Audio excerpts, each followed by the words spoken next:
I ended last time by sharing some biographical details about my life. Some people asked me after, are they really true? So yes, they're absolutely true. And I told the incidents from two different perspectives. First as a fault finder, and then as a merit finder. Now, the important thing to keep in mind when we think about the merit finder is that it's not that the merit finder doesn't experience pain or disappointment or anger or humility or fear or disappointment. You know, it's very disappointing, to say the least, not to be able to pursue one's goal, if that goal happens to be a professional career in squash. It is very humiliating to be the only person who fails out of a program, and then to have to walk around for a whole year in William James while, you know, feeling like you have a horn coming out of your head. It's not fun. It's painful. However, the difference between a merit finder and a benefit finder and a fault finder is that the benefit finder understands that while things don't necessarily happen for the best, it is possible to make the best of things that happen. Things will be okay. Things will turn out fine. It may take a while until I see the benefit of it. It may take a while until I get over the humiliation or the pain or the disappointment.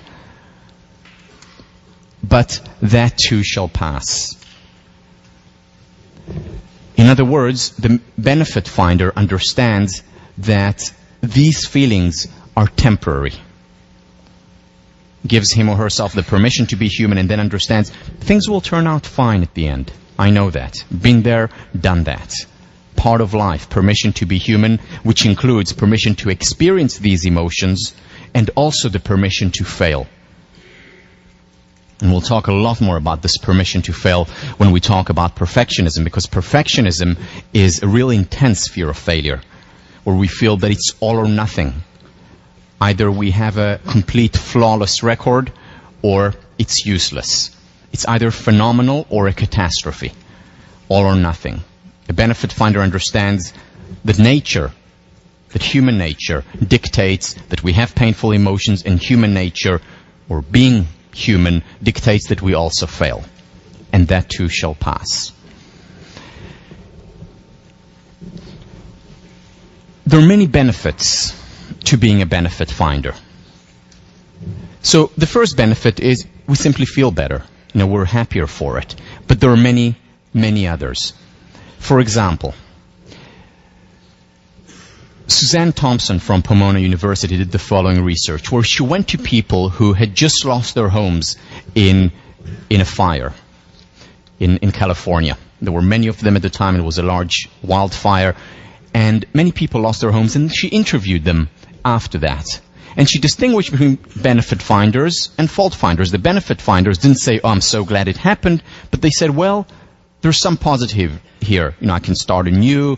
It's a fresh start. I now will appreciate my home more. My family's okay, and I'm relieved, and that's good. So they focused on the positive. When she followed up with these individuals, those who were benefit finders as opposed to fault finders were happier in the long term, were experiencing more positive moods, and less likely to be anxious, and had less physical symptoms, both psychological as well as physical consequences. A lot of research on health benefits. For example, Glenn Affleck did research with individuals who had a heart attack. And there were some individuals who saw it as a catastrophe, the end of the world. There were others who were certainly not happy about it, but said, okay, so this is a wake-up call. There's actually some positive here, because it's telling me I need to take care of myself better, or it helped them revise their personal values. Those individuals who saw the positive, the benefit, who were able to see the wake-up call there were more likely to survive 8 years later, less likely to have a second heart attack. Now that sounds pretty obvious because, they changed their lifestyle. But it's not just about changing lifestyle. Julian Bauer, we talked about last time, from UCLA, looked at AIDS patient and identified the benefit finders there. Not the people who said, oh, I'm so glad I have AIDS, but rather the people who said, as a result of that, I'm able to appreciate certain things more. As a result of that, I focus more on the things that really matter. As a result of that, I'm getting closer to certain people. The benefit finders, when she followed up 4 to 9 years later, the benefit finders were more likely to survive, were more likely to be alive. Research by Laura King and Miner. What they showed was that it can also be used as an intervention. So it's not just people who were born benefit finders or fault finders, and we know there is a genetic component to it, but there could be an intervention. So they brought in people who had experienced traumas in their lives, and they had them write about these traumas and the, quote, perceived benefit of the trauma. Those who wrote about the perceived benefit of the trauma were physically healthier and psychologically healthier, happier. Another research on cancer patients. The women came in and wrote about their cancer. And they wrote about good things that came out of my experience with cancer. The women who wrote about this visited the doctor's office less often, were more likely to survive their cancer, just by changing their perspective, by changing their focus. Now, these women did not say it happened for the best. Maybe some did, but most did not. They said, I wish I didn't have this cancer. However, it happened. Stuff happens. The question is what we do with it, how we interpret it after. Then they said to themselves, okay, so we got closer to our family. I'm appreciating life so much more now. I can enjoy the breath or a flower, or I couldn't before. My family is so much closer now. I know who my real friends are. And they found benefit in it, not for the best, but they made the best of the things that happened. And that made the difference even to their mortality rates. And there's a lot of research on optimism, benefit finding, and longevity.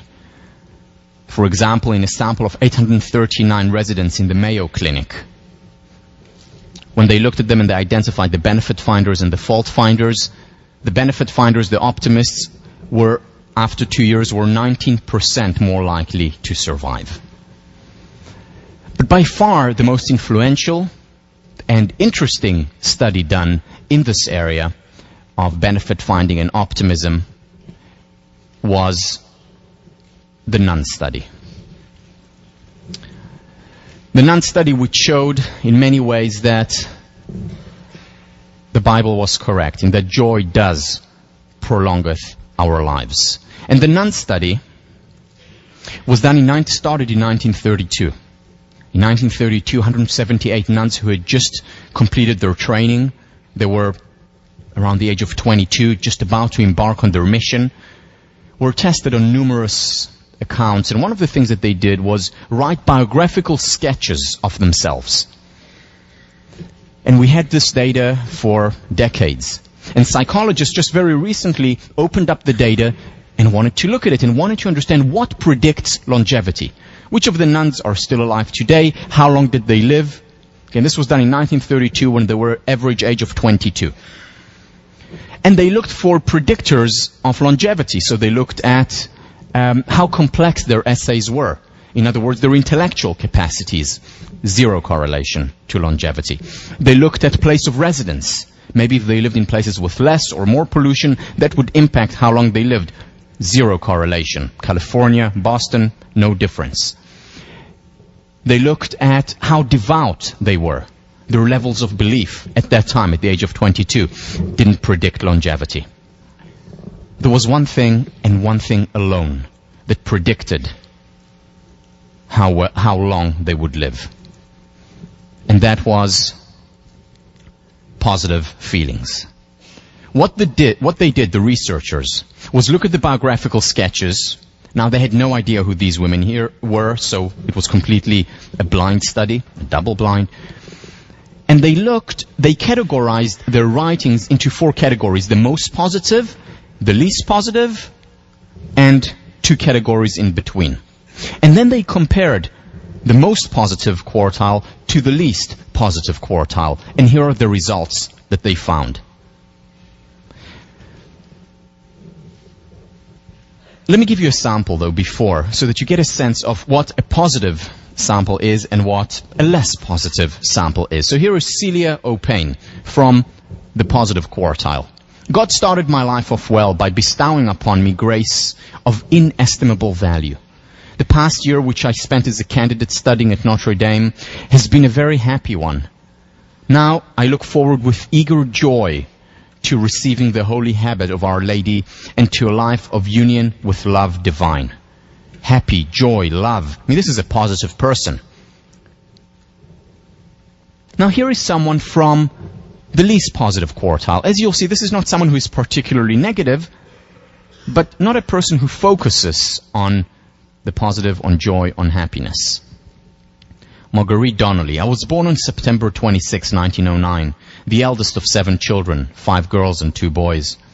My candidate year was spent in the mother house teaching chemistry and second-year Latin at Notre Dame Institute. With God's grace, I intend to do my best for our order, for the spread of religion, and for my personal sanctification. Again, very factual, but not as positive, as much of a merit finder, an optimist, as Celia O'Payne. Let's look at some of the data now.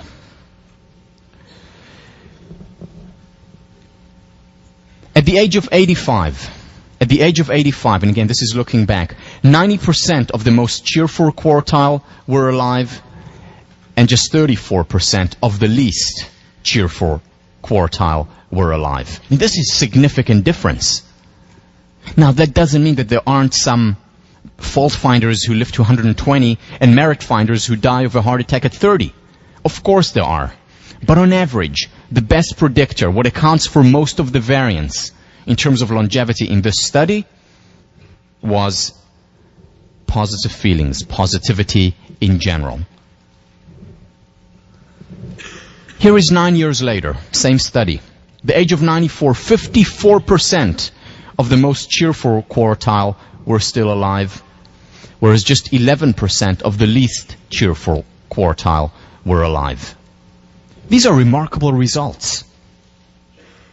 Again, you have some sketches, you analyze them today not knowing who lived and who died, and just based on the single factor, positivity, you're able to predict with remarkable, significant levels, you're able to predict longevity, who will be alive and who will not be. Now, when I look at this data, and there's a lot more data on longevity, on health, on well-being, I say to myself, wow, so this is fantastic. Benefit finding really works. Being an optimist is good. And I have 2 questions then. Why isn't everyone optimistic? If we become happier, if we become healthier, why not? Why aren't we all optimistic? That's the first question. The second question is, all right, so I want to be more optimistic. How do I become that? So first of all, why aren't more people more optimistic? And second, how do I become more optimistic? I'm going to answer these 2 questions. Let me begin with the first. One of the main reasons why there aren't more people who are optimistic is that optimists are considered detached. And how do we know that? Well, or what leads to this sense of detachment, to the notion that optimists are detached? It's mostly the media. Because what do we see? We mostly see hatred. We mostly see bloodshed. We mostly see unhappiness. We see terrorism. And then when someone says, well, I'm optimistic, I think the world is a good place, that person, what are you, out of your mind? You're a detached Pollyanna. Just look at all the terrible things in the world. How can you be in such a world? How can you be optimistic? How can you be positive? How can you talk about joy and happiness and positive psychology in a world like this? You must be Pollyannish.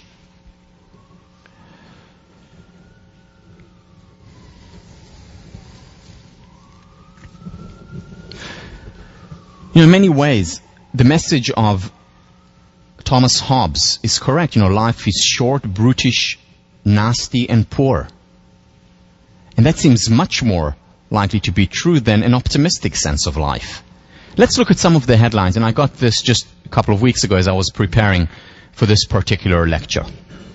So, Venezuela, a missing jet, flight delays, okay, this is the elections, fresh violence in Kosovo. So a new state was created, and there is violence, this is the focus. Hundreds of homes damaged by quake, and so on and so on. Turkey launches incursion into Iraq, blood duel for Oscar. Okay, that's a good one, I guess, yeah. Tories spelling dishes, okay, let's move on. So that was CNN. Here is, what was that? I forget which paper I got. I think this is Reuters. Iran nuclear question remains. Again, Turkey, protest embassies, EU, so on and so on, negativities. This is Fox News. What's the focus? This kid's mom wants out. A mother leaves her child. It's not focusing on the millions and billions of mothers who embrace their children. It's the mother who wants out. And then they tell why. What led the mother to want out of this relationship. And so on and so on. So much negative. How can we be positive in a world like this? It would be really unrealistic of us, wouldn't it? Well, I want to show you an excerpt now by my favorite psychologist, Ellen DeGeneres. I was watching the news the other day, brought to you by Paxil. Well, now I need it. Smart advertising. That's another thing, too. When I was a kid, the news was on once a day. You either caught it or you missed it. Now the news is on 24 hours a day. And that's not enough. They got a guy talking, and then there's a crawl down there. So you got that guy talking, you got the crawl going, you're online, you're putting in your opinion on your poll. No, I say to that, no! There should just be one crawl that goes around over and over again. Things are getting worse. That's all we need. And the local news, man, they want you to watch every broadcast they've got, don't they? It's not good enough you're watching the one you're watching. They do these teases to get you to watch later on that are so incredibly cruel. It could be the most deadly thing in the world, and you may be having it for dinner. We'll tell you what it is tonight at 11.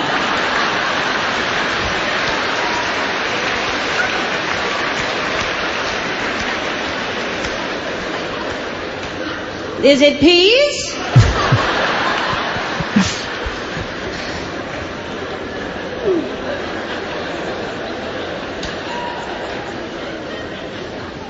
I feel sorry for the newscasters, We can turn it off, but that's their job, and they have to read these stories, and they're just coming up on the teleprompter. They don't know what's coming up, and they've got to go through this range of emotion that there were no survivors.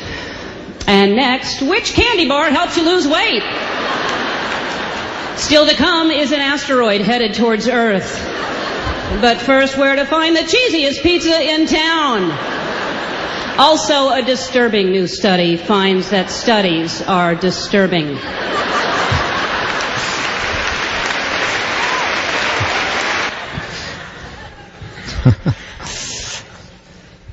She really is one of the most brilliant psychologists I know, and we'll see a lot of her throughout the semester. Now, so the media does that. The media does focus to a great extent on the negative, and that's not just a bad thing. Because one of the roles of media in a civil society is to highlight wrongs that can be righted, to inspire people to act and to change, to make the world a better place. However, we need to realize that the media doesn't just report reality as it is.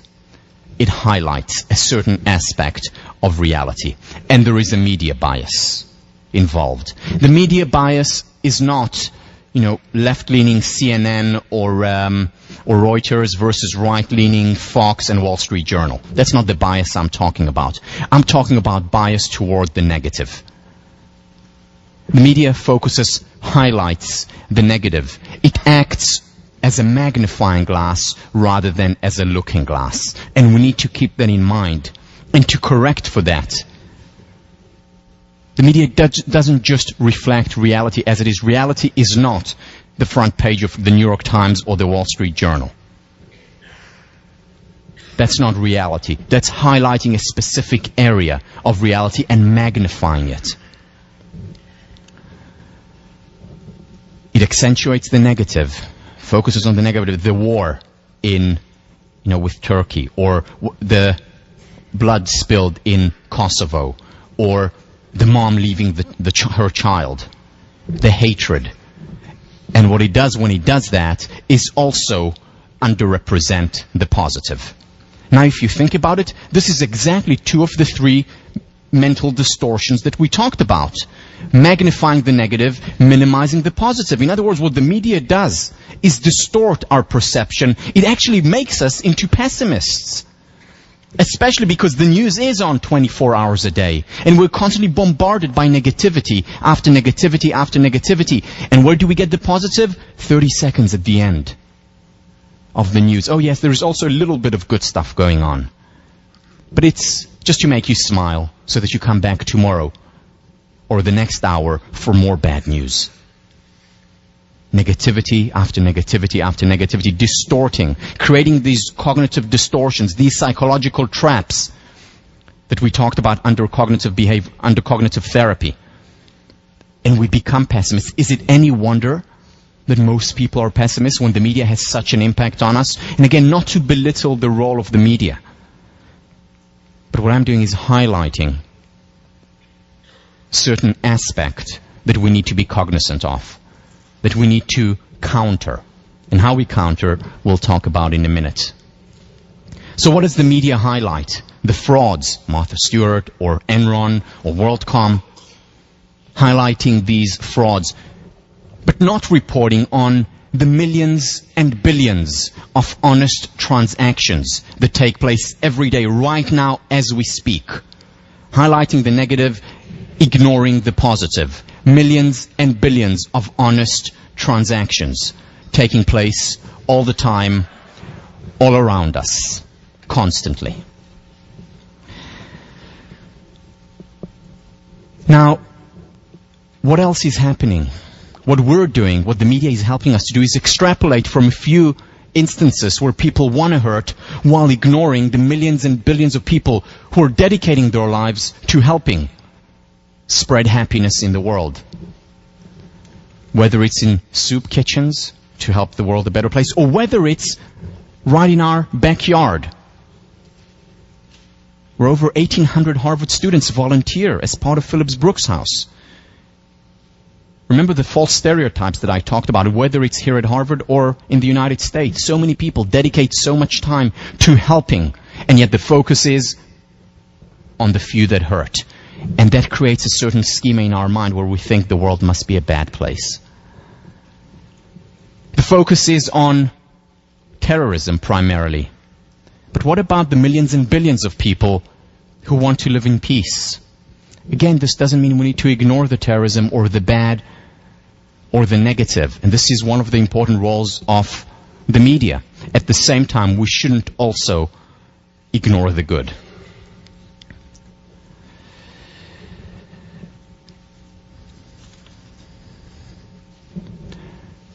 The focus in the media is mostly on people hurting other people. For example, through rape, while ignoring the millions and billions of people who are making love every day. And not just in fairy tales. People all over the world, I've no idea who they are. I hope they're not in the classroom. There was Google image.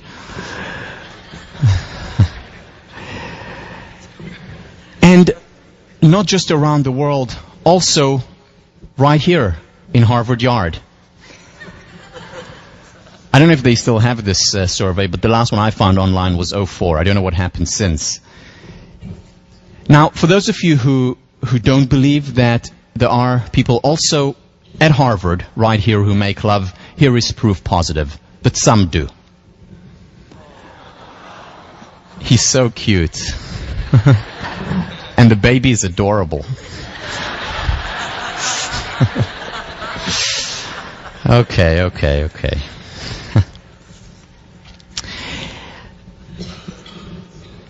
Now, what I'm saying here is not that we need to ignore the bad, not that we need to ignore what's not working. We should focus on it, we should look at it, we should improve the world.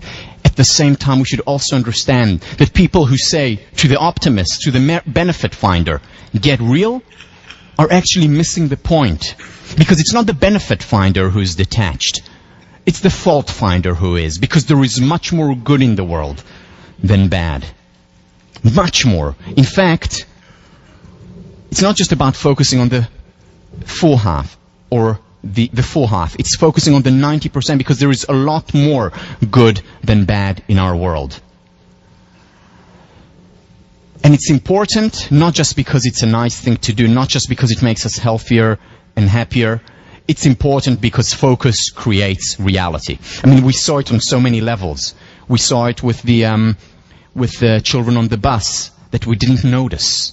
We saw it when it came to Marva Collins, who said, let's focus on the seed of greatness in these individuals. We saw it with the research on resilience, when the focus was on why are so many failing versus what makes some individuals succeed despite unfavorable circumstances. Focus creates reality. Also, think about it. I mean, when we read about frauds and dishonesty in the newspaper constantly, what we begin to believe, what we naturally would begin to believe is, well, you want to be successful? You want to become the CEO of a Fortune 500 company like Enron? You have to engage in fraud. There is no real other way to succeed. Why? Because the millions of other people who are succeeding honestly are not reported on, or are mostly not reported on. And that's what we focus on. Not to say that it's not important to have whistleblowers and to talk about these things. It's equally important, though, to also focus on those who do it honestly and well, because they are the vast majority, way over 90%. Because if we don't, then a person will think, well, if I want to succeed in business, then I have to, bend the rules. And when an ethical decision comes up, when he or she becomes a manager at the age of 35, they say, well, the only way to succeed is if I bend the rules slightly. And that creates a self-fulfilling prophecy. Or how many people here, seriously, show of hands, once thought of going into politics, becoming, a governor or a president or prime minister? How many people here thought of going, other than me? Okay, quite a lot. I mean, we know that at Harvard there are quite a few. Now, out of those who put their hands up, how many people were told by others, you shouldn't go into politics, you're too honest? Too honest. We hear it all the time, and that becomes a self-fulfilling prophecy because many honest people who could potentially make the world a better place by going into politics don't go in because politicians are crooks. Well, politicians are not crooks. Yes, there are politicians who are crooks, but they're the minority. The majority do honest work, want to make the world a better place, surely make mistakes, they're human after all, but with good intentions, with an ethical code.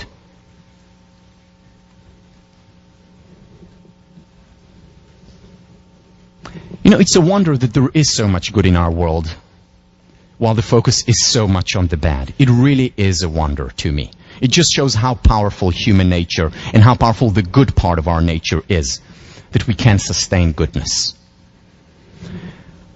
Also, how about this? The constant chatter in our mind is, okay, why didn't I do this? Why haven't I done the reading yet? Why haven't I completed my paper? Why did I say that to that person? Why did she say that back to me? Mostly negative chatter. How often do we have the chatter, wow, I had a really lovely conversation today. Or, wow, I just finished so much work, I was productive, I did so well. Wow, I just got an A-, and I didn't even work that hard for it. I mean, of course, not here, but I'm saying other places. Why don't we have this kind of chatter in our mind? Again, because our schema focuses on the negative, and we'll talk about change next week, and we'll understand that there are actual neural pathways that have been created by the media, by the focus on what is not working, have been created so that we gravitate toward becoming fault finders. How we change that, we'll talk about that in a minute.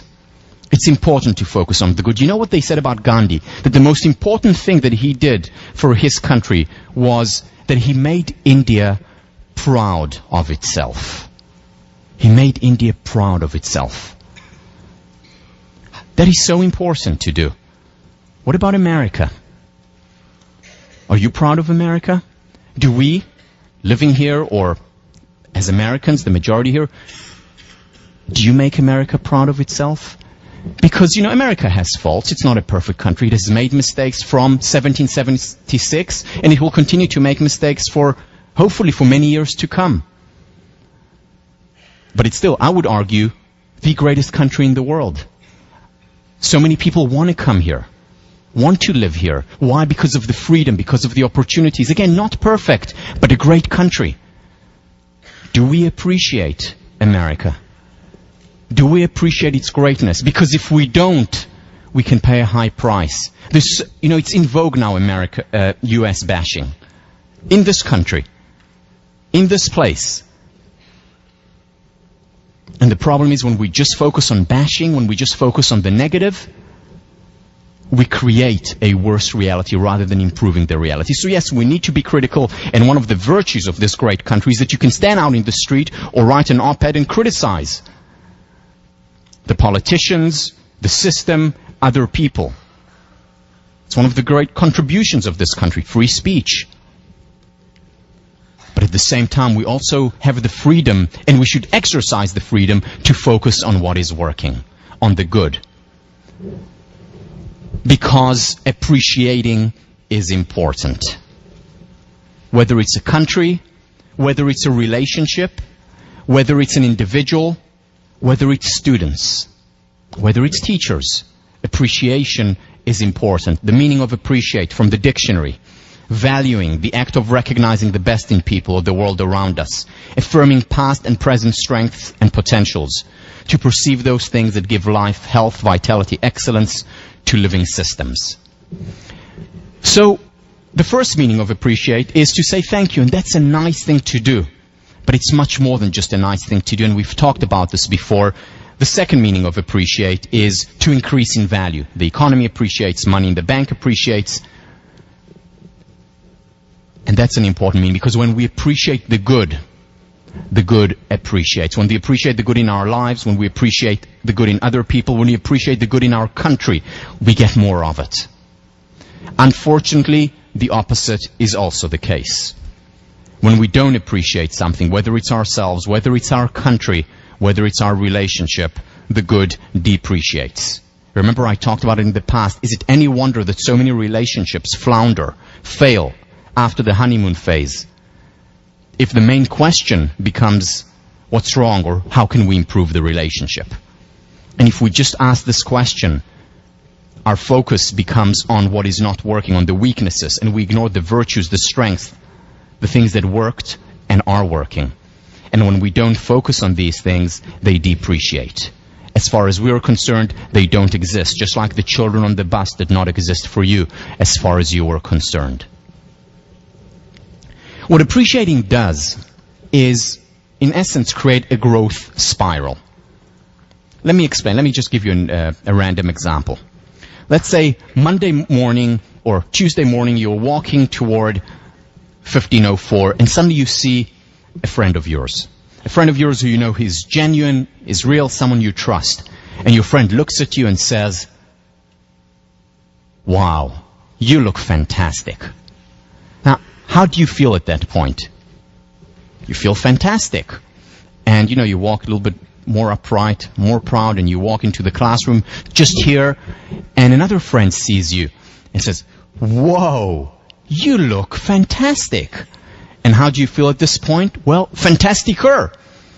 And then you come and you sit down here, and another friend whom you haven't seen for a month sees you, "Whoa, you look fantastic." And how do you feel at this point? Fantasticest. And so on and so on and so on. Made your day in an upward spiral. Now think about a slightly different scenario. You walk to 1504 on a Thursday morning, and suddenly a friend of yours whom you trust and value sees you and says, oh my God, what's wrong? Now, there may have been nothing wrong before. There's a lot wrong now. And then you walk in the door and someone else sees you and says, oh my Lord. And how do you feel? Well, you feel even worse. And you sit down and you see someone else who looks at you just completely shocked, and you're feeling worser and worsest, and so on and so on and so on, in a downward spiral. Appreciation creates an upward spiral, and we know it's sometimes one sentence, one word at the beginning of the day, and you have a wonderful day or week. There's research showing how a single sentence very often can impact an entire life. This is work done by Bandura. A single sentence of appreciation can give us strength to go on. Now, the key here is that it has to be genuine appreciation. One of the things we'll talk about when we discuss self-esteem is how destructive and harmful ingenuine appreciation is. And now I'm not talking about, your boyfriend or girlfriend asks you, so how do I look, having just come back from a date and worn something the whole night. You're not going to tell them, well, actually awful. So, okay, we're not talking about these gray areas, but it has to be real. It has to be connected to reality, and we'll talk about that much more when we talk about self-esteem. The key, though, is that we need to understand is there is always something real to appreciate. Think about the studies with the cancer patients or AIDS patients. Even they were able to find something good in a very difficult, tragic situation. And when they appreciate the good, when they find the benefit in that situation, the good appreciates. It grows. Oprah, a real benefit finder. What you focus on expands. And when you focus on the goodness in your life, you create more of it. Opportunities, relationships, even money flowed my way when I learned to be grateful no matter what happened in my life. Because what we focus on appreciates.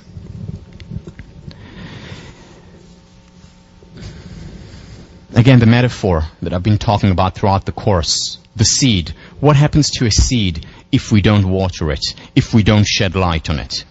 What happens to that seed is that it withers and dies, and that, unfortunately, is the fate of most human potential, most relationship potential, most countries.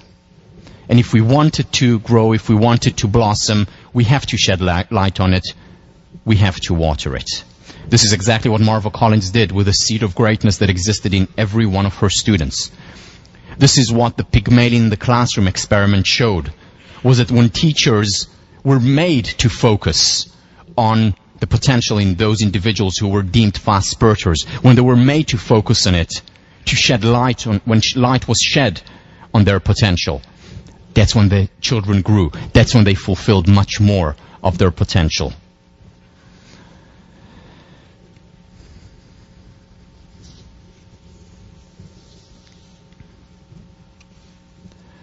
So how do we correct the false schema? What do we do about it? Let me share with you some things on the societal level, some things on the individual level. On the societal level, create good news. Not enough of it around. Now people say, well, it's not marketable, it's boring. Well, okay, a lot of it is not marketable. Part of it because it's the norm, it's the usual. But why not report on the great technical advances that are making lives better? Why not report much more on the great medical advances?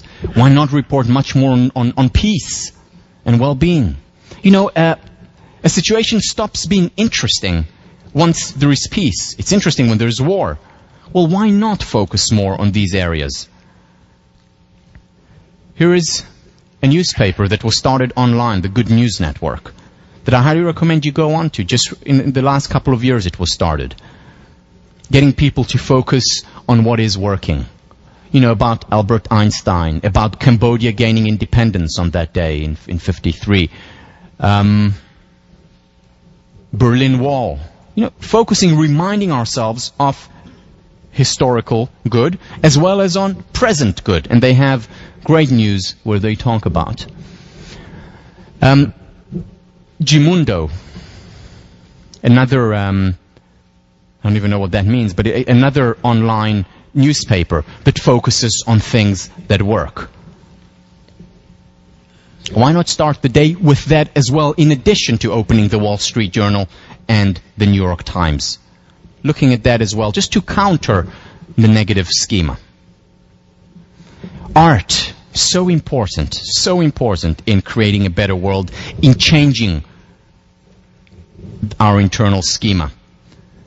I mean, look at the light in Vermeer's Renaissance artist, in his picture. A light during a time where there was not much light. I mean, consider the Dark Ages, the Middle Ages. But the artists focused on what is working, on the light, on the human potential, and paved the way to the Renaissance. It all started with art. Or the 17th, 18th and 19th century romantics. Beethoven or Victor Hugo. They encountered a harsh reality, but they focused also on the heroic, on the great, on the human potential. Aristotle once said that fiction is more important than history, because history depicts life as it is, whereas fiction depicts life as it can and ought to be. As it can and ought to be. The human potential, and that paved the way to much higher levels of freedom and equality in the world. Or 1930s America, in many ways the heyday of Hollywood, where directors like Cukor, Capra, Sturgis created masterworks during a time when there was a Great Depression. And people used to go to the cinema and watch these films to inspire them and help them get through the difficult time. It was also between the two, the Great War and the Second World War. Difficult time in the world. World recovering and then plunging into another war. And yet the artists continued to inspire. Not ignoring what is not working. Not ignoring, but improving. That, by the way, is my favorite movie, Sullivan's Travels. Modern art as well. Wouldn't it be lovely if we go into a gallery and we feel inspired by the art, whether it's by photography, whether it's by sculpting, whether it's by movies or books. There has to be much more of it. And again, one of the roles of the artist is also to highlight what's not working so that it is improved. But if an artist, if an individual is really concerned about improving the good in the world, it is not enough to only focus and highlight what is not working. Because if we don't highlight the good, if we don't appreciate the good as well, the good depreciates. Positive psychology. This is what it is very much about. Remember, there are two things that positive psychologists do when they study. The first thing that they do is focus on what works. The second thing that they do is focusing on the extraordinary, on the tip of the stem. And by doing that, in the words of Miriam, they democratize excellence. Because they're focusing on the good, not ignoring what works in each individual, not ignoring the extraordinary individuals. The Marva Collins of the world, the resilient kids in at-risk population, and so on. Another reason, in addition to the media, why we tend to ignore the good and focus mostly on the bad is that we adapt. We adapt to what is common, and what drives us, what's interesting to us, is the uncommon, the exception, rather than the rule. And because there is so much more good in the world, it's so much more common, we adapt to it. We stop seeing it after a while. Whereas the bad, the exception, always captures our attention. Why? Because nature created us such that we are change detectors. We're change detectors, and whenever there is a change, our mind immediately goes to that change. Something different that happens. Whether it's something we see or something we hear. For those of you who were asleep. It's the exception that wakes us up, and that's a good thing. It's a good thing that nature was created that way, because it helps us in case of danger. Because it helps us, for example, here when there is a lion coming toward us, or trying to creep up toward us. It helps us smell poison, something that is different, that changed. It also helps us hear a sleeping baby. It's incredible how this works. Fast asleep, there can be, the house may be falling, you don't get up, but then there is a baby crying, and you're up in a second. We're change detectors, and nature has created us such, or God has created us such, so that we can survive better. Now, it's actually a good thing that we adapt on a few levels. First of all, if we didn't adapt, if we were hearing all the noises, we would quite literally go nuts. Because there are so many noises right now going on, in addition to what you're listening to. People typing, people breathing, once in a while car from the outside, and would go crazy if we were always attuned to everything that was going on. So it's good that we adapt. That's why people can live literally on a highway and still fall asleep at night. Because after, a month or so, they stop hearing the cars there. It's like we have relatives out in Concord who live quite literally on top of the train. And we went to visit them for dinner, and a train passes by, and the house shakes, and it's enormous noise. And at the beginning, Tommy and I looked at each other and smiled. And then, second time, the train goes by and the house shakes and huge noise. And, I couldn't help myself. And I said, doesn't that bother you? And they said, what? They didn't know what I was talking. I said, the train just passed. And they said, oh, we don't notice it anymore. Why? Because it passes every half hour or every 20 minutes. They don't notice it. So it's a good thing that we can adapt. Also in terms of difficulties. Personally, the most difficult experience that I endured was on the 19th of September, 19th of December, 1997. I was living in Singapore at the time. My best friend was coming over from Indonesia to visit me. The person who was most important in the world to me at that time. And her plane crashed. Silk Air Flight MI-185. Some of you may remember this. And my world crumbled. For the first time in my life, I felt like I didn't want to go on anymore. I had no energy. And I called up my family.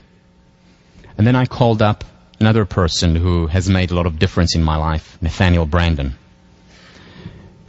For various reasons. First of all, Nathaniel Brandon had he's a well-known author and psychologist, had just visited Singapore, had just met Bonnie. And I called him up because he was a psychologist whom I thought could help me, but also because at the age of 45, he lost his wife, who drowned in a pool when she had an epileptic fit, and he found her drowned when he came back home in their pool in their home. So he had been through that about 25 years earlier. So I wanted to talk to him to get his advice, and I was on the phone and could hardly get my words across. I was crying constantly, and he said to me, Tal, what I'm going to tell you now is not going to make sense, but it's true. You're going to get over this. I know you are. We get over losses. It's difficult. It's painful. Cry. Give the emotions their space. But you're going to get over it. We get over painful emotions. We all do. Because if we hadn't, then God help us all. Because if we hadn't, then God help us all. And it took a long time. It was after 3 months that I could start working again.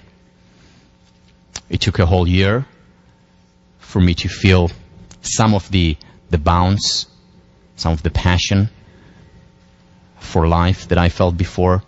But now I think about Bonnie, and I smile wistfully, sadly, but I can also appreciate the good times that we had together and the privilege that I had of meeting her.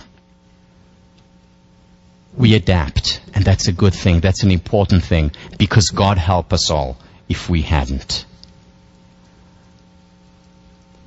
There is another side, though, to that equation. There is another side. When we adapt, we also take things for granted. And that's not a good thing. Because we take for granted our family that we care about so much. And we take for granted our friends. And we take for granted the food that we're about to have in the dining hall that's served to us. What a luxury. And we take for granted the person who is sitting next to us. And we take for granted the classes that we take here. Because we adapt. And it's a good thing when it comes to the negatives. It's not such a good thing when we take life for granted. And the question that we need to ask is it possible to have it all? Is it possible to adapt to the negatives, but at the same time not to adapt as much to the positives? You know, there's a story in the Jewish tradition about a man who was living in one of the shtetls, one of the villages in Eastern Europe, and he really had it bad. I mean, he was living in a tiny home with many kids and with a wife who was constantly nagging him. They were constantly fighting, and they're really terrible. And that man wanted to improve his lot, so he went to the rabbi and recounted to him how terrible his life is. He said, look, we're living in a small home, the kids are all over, no privacy whatsoever, my wife nags constantly, Rabbi, help. So the rabbi said, in your yard, do you have a chicken? So he said, yes, we have chicken. For the next week, bring the chicken into your home. But Rabbi, what are you talking about? We have no place. Bring the chicken into your home. The person was a devout man, believed in his rabbi, brought the chickens for the whole week in the home. Feathers, dirt, stinks, you name it. The kids continue to fight even more. The wife nags even more. What are you doing to us here? Our house is small as it is. The rabbi said, and they continue to fight and bicker, and the week finally ends, and he runs to the rabbi and said, Rabbi, help. And the rabbi says, how are things going? He said, well, worse. No place at home, we're fighting, it stinks, it's terrible. My child, do you have a cow in your backyard? Yes, Rabbi, we have a cow. Well, bring her into the house in addition to the chickens for the week. Rabbi, just do it. So he brings in the cow, and again, it's awful, and it stinks to the nth degree, and and they don't even sleep for the whole week, and it's terrible, and by the end of the week, he's looking terrible, disheveled, he stinks. He goes to the rabbi and says, Rabbi, help, situation is terrible. Yes, it's so much worse. Do you have a horse in your backyard? Yes, Rabbi, we do. By now understanding the pattern here, take the horse and bring it into your house. So he takes the horse, brings it into the house, and it's awful. The horse is kicking and yelling and jumping and breaks stuff, and there is mess and chaos and bickering and so much worse. And finally the week ends. He runs to the rabbi, and the rabbi says, how are you doing? Rabbi, it's terrible, it's awful. Okay, for the next week, why don't you take out all the animals and come and see me then? And at the end of the week, he comes there and the rabbi says, how are things going? Rabbi, it's wonderful. We have so much place. The smell is so good. We're getting along now like we hadn't ever before. The kids are happy. Thank you so much, Rabbi. Now here is the question. Do things need to get worse before we appreciate what's right in front of us and all around us? When do we begin to appreciate our health When do we begin to appreciate our health? When something goes wrong with us or with someone else. When do we begin to appreciate life? When ours is in danger or when we lose someone dear to us. And the question that we need to ask ourselves is, must something external, extraordinary, and usually tragic happen for us to appreciate the ordinary? You see, there are treasures of happiness all around us and within us. Right next to us, in the dining hall, sitting next to you here, in your room, at home. There are wonderful things worthy of appreciation all around us and within us. But we take them for granted. And do we need to wait? Do we need to wait for that? And the answer is no. No, if we learn gratitude as a way of life. If we cultivate the habit of gratitude. And just as the media has cultivated the fault-finding, we can cultivate benefit-finding. We can cultivate grateful, because when we're grateful for something, we no longer take it for granted. G.K. Chesterton. You say grace before meals. All right, but I say grace before the concert and the opera, and grace before the play and pantomime, and grace before I open a book, and grace before sketching, painting, swimming, fencing, boxing, walking, playing, dancing, and grace before I dip the pen in the ink. Gratitude produced the most purely joyful moments that have been known to man. Think about it. Think about the last time you were grateful to someone. And you expressed that gratitude. How did you feel? And how did you make that other person feel? Or when someone was grateful to you, appreciated you, you were walking on air. It created this upward spiral as a result. When it's genuine, when it's real. We don't do enough of it. We don't do enough appreciation. We don't express gratitude enough. Whether it's to the food that we eat, whether it's to writing that we do, whether it's for our friends or family. This is one of the most wonderful books written about the power of gratitude. It's not a research book, but a lot of these ideas, and as I'll talk about in a minute, have been researched. About gratitude by Brother David Steindl Rast. He also has a great website if you Google his name. How do we cultivate gratitude? His advice is simple and gracious. Why not start by surveying a typical day? What is it you tend to tackle with spontaneous mindfulness, so that without an effort, your whole heart is in it? Maybe it's the first cup of coffee in the morning, the way it warms you and wakes you up, or taking your dog for a walk, or giving a little child a piggyback ride. It is a matter of practice, of doing it over and over again, till it becomes second nature, till it becomes a habit, till we take a state of gratitude and turn it into a gratitude trait. And it is possible to do it. One of the ways to do it is to identify every day just one or two things to do mindfully, to focus on them. Whether it's the first cup of coffee in the dining hall, whether it's the walk to class, whether it's 10 minutes in the afternoon where you just listen to the music in your room by yourself with your eyes closed and focused, appreciating your favorite piece.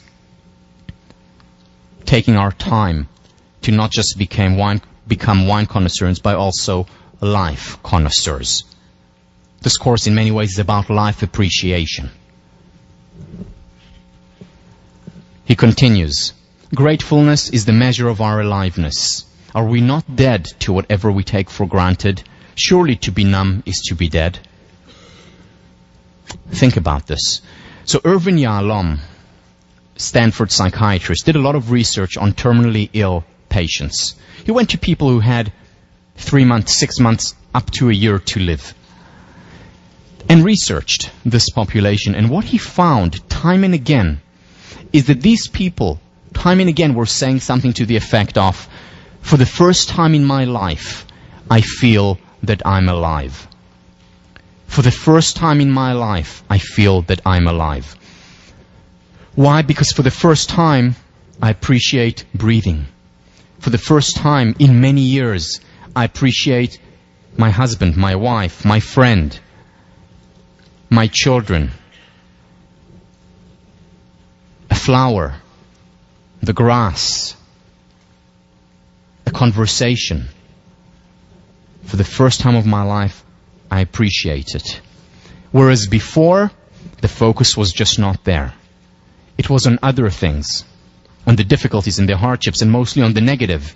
And remember, as far as you're concerned, the children on the bus did not exist. As far as most people are concerned, the good things in their lives, in their relationships, do not exist. Because when we're not grateful for them, when we take them for granted, as far as we're concerned, they're not there. And then we're numb to these things. We're dead to these things. And it takes a wake-up call, like a terminal disease, to wake us up, to get us to focus on what is right inside us and all around us all the time. Why? Why wait? Why wait? There's a lot of research on the value of gratitude. You read one of, or will be reading one of the articles by Robert Emmons and Michael McCullough from UC Davis. Let me summarize the two studies there into one. So what they did was essentially take a random group of people and divide them into 4 groups. First group, every night before going to bed, write at least 5 things for which you're grateful. Big things or little things. Second group, write at least 5 hassles in your life. 5 bad things that happened to you. Third group, write about at least 5 things that you're better than others at. Superior to others. And the fourth group, control group, write about anything that happened to you during the day. The outcome measures that they looked at was optimism, happiness, physical health, how often they visited the doctor over the 6 months of the study, one of the studies, how generous and benevolent they were toward other people, and finally, how likely they were to achieve their goals that they set for themselves. In other words, how successful they were. The group that performed the worst was the hassles group. 5 bad things that happened to you. The group that performed the best, that was happiest, most optimistic, most likely to achieve their goals, most generous and benevolent toward other people, and healthiest, was the group that every night before going to bed wrote at least 5 things for which they were grateful, both psychological and health benefits. The study was in many ways the beginning, one of the first studies that they conducted. A book just came out recently called Thanks by Robert Emmons, which is wonderful and traces through a lot more studies and research and exercises that you can do to become more grateful, to have gratitude as a way of life. Physiological benefits such as our heart variability, which is a predictor of longevity, which is a predictor of health, is increased. The parasympathetic system increases when we're grateful, and that induces calm, and that strengthens our immune system. There are also many benefits to trait gratefulness. So it's not just a state of being. It's also about a trait. How do we cultivate that? How do we cultivate that? By doing it over and over again. I do this every night. I've been doing it since the 19th of September, 1999. Since the 19th of September, 1999, I've been doing it. I've been doing it long before the 2002 study. I started doing it when Oprah told me to do it. Really. And I've been doing it ever since. Let me share with you what I wrote about last night. Was it 26th last night? Yeah. Okay. So, God, family, Tamush, my love, my wife, yoga, I did yoga, David, so wonderful, Shirel, precious, my 2 children, office hours, I had office hours yesterday that I enjoyed a lot, beep, sorry, another beep, sorry. Some censorship in this class is important. It took you a while, but okay. Beep. No, just kidding about this one. And Tommy's soup. She made this unbelievable pea soup, which I had yesterday. You know, big things and little things.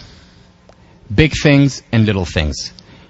And here are other things that I'm grateful for right now. I'm grateful for Sean Acor, the head TF of the class. I'm grateful for his work, for his inspiration. I'm grateful to Deb, the head TF of the other class. I'm grateful to the teaching fellows who are investing so much time in your education, in your happiness, in this course.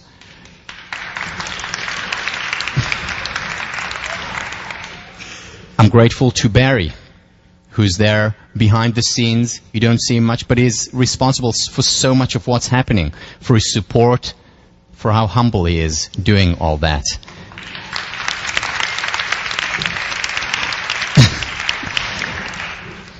And I'm grateful for my students, because there wouldn't be a class. I wouldn't be here today doing what I love to do and what I care about most if you weren't here. So thank you. I'm grateful. Now, the key with this is to do it as a way of, yes, is it cheesy? Absolutely. Does it make a difference? Absolutely. You know, every night I also do it with my kid, with David. And how do I do it? I ask David, he's 3.5 years old, what was fun for you today? And he tells me, and then he asks me, what was fun for you today? I learned about it from a friend of mine, who, hand worker, who was here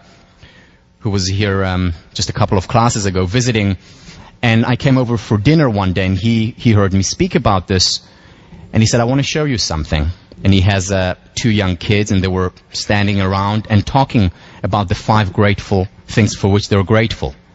These were young kids, you know, Daniel and Maya, and I looked at it and I started to cry. It was so moving and so touching, and I've been doing it ever since with my kids. My wife and I do it on a regular basis. She puts up with my cheesiness. It helps, it works, because we don't take the good things in our lives for granted. The key when we do this is to maintain freshness. How do we maintain freshness? One of the things that happens with this exercise is that it very often becomes a habit, and we lose it. We lose the freshness of it, we lose the mindfulness of it, and we just take it for granted as an exercise. And the key is, one of the things that Lyubomirsky says is, well, try do it once a week, and for some people, once a week is actually better than doing it every day. However, there's also a price. It's much less likely to become a trait if we only do it once a week. So how do we maintain freshness doing it every single day? How do I maintain freshness? Well, fortunately, there's a lot of research on this topic, some of it by Lyubomirsky as well as by others. The first thing is introduce variety. So let's say I write about Shirel, and there are some things that I write about every day. It's Shirel, my daughter, it's David, my son, it's Tommy, my wife, and it's God. I write about these things every single day, and then I write about other things as well. I can write about different aspects of these things. So one day I can write about Shirel's smile, you know, her beautiful 1-year-old toothless smile. And another day I can write about the fact that she's taking her first steps now. So vary. Or one day I can write about one week I can focus about my work, another week can be mostly focused about personal things. And so on. Variety really is the spice of life. Makes a difference here. Second, Ellen Langer talks about mindfulness. She defines mindfulness as creating novel distinctions, which is similar to creating variety. Looking at things that I haven't seen before, that I haven't looked at before. This is also a way to maintain love. You know, people talk about how, well, over time you adapt to your relationships. Well, there's something new to discover about a person every time, whether it's about my parents, whether it's about my lover, whether it's about my friends. Creating novel distinctions, looking at it mindfully, focusing on it, and maintaining freshness through this focus. visualizing it. Stephen Coslin from William James Hall, head of our department, did research showing that kids actually visualize most words. So when let's say they say mother, immediately the picture of mother comes up. Whereas very often for us, when we talk, these words are automatic. We no longer visualize it, which is why it takes kids longer to think, because they're still visualizing the words. It's not automatic anymore. Which also explains why kids live like kids, why they're able to appreciate the simplest of things, to be mesmerized and blown away by an airplane up there, or when they talk about what they did at daycare. They live like children. And what we have become over the years, we adapted to it and we've become numb to a lot of these things. So one of the ways to chip away this numbness, one of the ways to do it is to visualize. And when we visualize, we start to see things once again like kids do.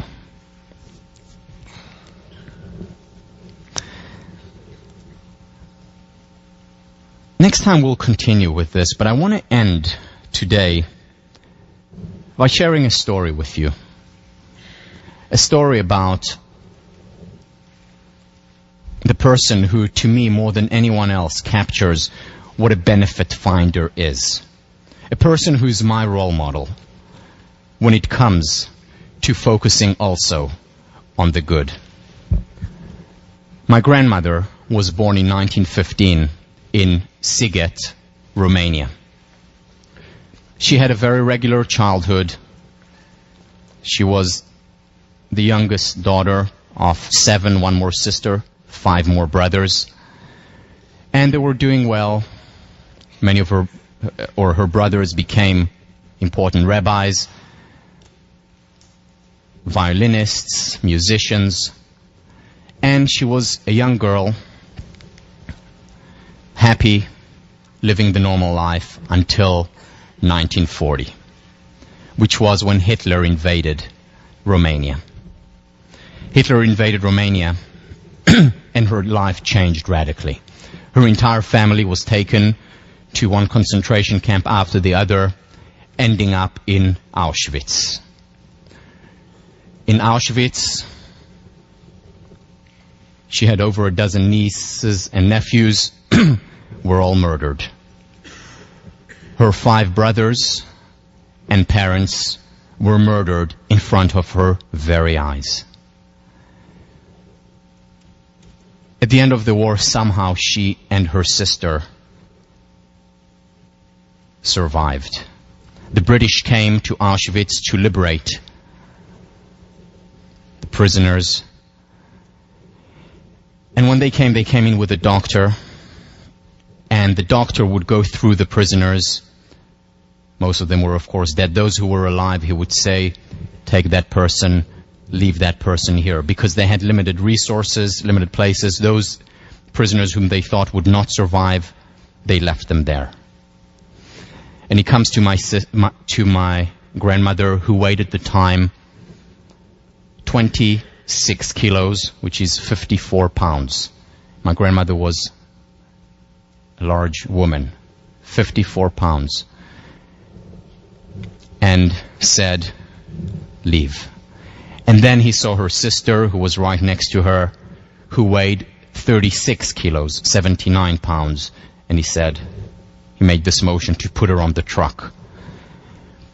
And of course she was too weak to get up, so the British soldiers picked up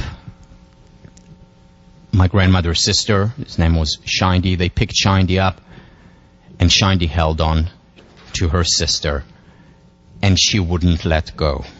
And they tried to open her grip, and even though she was weak and sick, they couldn't open her grip. So the doctor said, fine, take them both. So they took them both, and they put them on the truck, and they were, of course, certain that my grandmother would die. A month passed, and she survived, though she didn't put on a single gram. Any day they thought she would die, but she refused to die. After 3 months, she started putting on weight. She survived.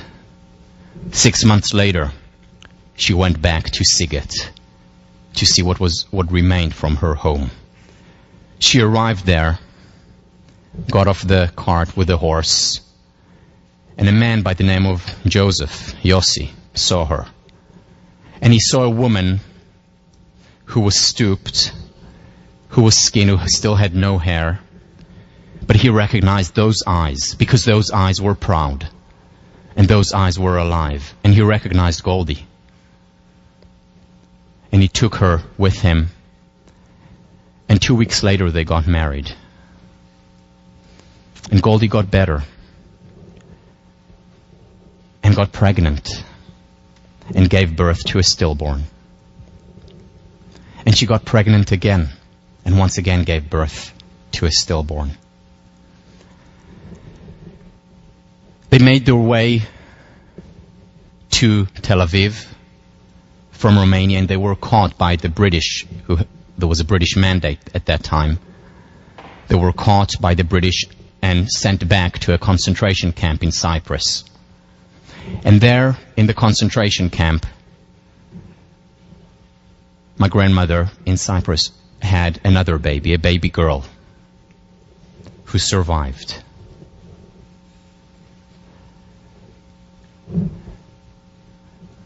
And then they had another boy who was stillborn, and my grandmother could have no more children. Her body had just endured too much. My grandmother survived and thrived, as did Shindy. Shindy could have no children, but my mother was her child too, and I was her grandchild as well. And I remember this was in October of 1988. Shindy had passed away a few years earlier, and we went to the cemetery on the day that she passed away to say some prayers over her tombstone. And I went with my grandmother, and we walked there, and my grandmother stood in front of the tombstone, and on the tombstone were engraved not just Shindy's name, but the name of all the brothers and her parents. And she looked at the tombstone and started to talk to Shindy and said to her, "We're so fortunate, aren't we? We're so lucky, aren't we? Look, Talik is here." She called me Talik. And then she told her what I was doing, and she told her what my brother and sister were doing, their grandchildren, and about my mother and father and how wonderful things were. And she was talking about the wonderful things, and she was crying once in a while, missing Shindy. She was so human, just standing there and talking half in Yiddish, half in Hebrew, once in a while talking to me and to her sister who saved her life. And then she said to me, "Let's go." And we walked together, thousands of tombs around us. We walked along the path toward the car. It was a beautiful October day. The sun was out, the wind was blowing. The trees were swaying, and she suddenly stopped. She stopped and looked up, and she stood so proud, so poised, and she held my hand so tight, looking up and then looking at me. She said, "Tal, it's such a beautiful world. Just a pity we have to leave." And she smiled, and we walked. My grandmother saw thousands of corpses. She saw her family murdered in front of her very eyes. She had 3 stillborn children. She did not ignore the terrible things in life. How could she? However, at the same time, she also refused to ignore the good things in life, the wonderful things in life. And she was grateful, and she survived. My grandmother told me that this is a beautiful world. I believe her. Thank you.